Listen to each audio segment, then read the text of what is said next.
The old embassy in Mecca was just a little bit too small to put him in modern security. So he's not coming. The big question, is it just the building? Well, his friend Nigel Farage said this morning on the Today programme, quote, he didn't like the optics of this visit. What he meant by that, I think, was that it was a local visit. I don't think it was going to have quite so much bling, pomp, circumstance that the President would like. I think also the fact that there was definitely a risk of public demonstrations this morning. That's why the Mayor of London himself this morning predicted there would have been mass protest. And I think that warning would have got through to the White House. So I think he would have thought, it's not a building I like, there might be demonstrations, I might not spend as much time with the Queen as I thought I was. Maybe not.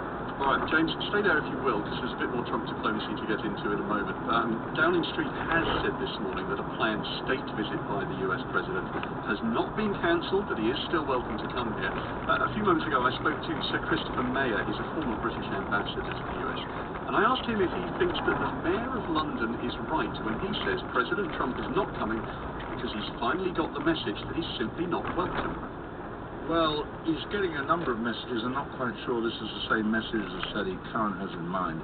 I mean, the fact of the matter is, if you're sitting in the Trump Oval Office, a quick visit to London primarily to cut the ribbon on the new American embassy is not the most appetizing prospect in the world if you are Donald Trump. It would be a short in-and-out visit. There might be a meeting with Theresa May away from demonstrators, say, out at Chequers. And he doesn't like the State Department, he doesn't like diplomats, he doesn't like diplomacy, and there is no margin in this for him in coming for this kind of quick visit. I'm not at all surprised he's decided not to do it. Do you think it affects the relationship? No, really.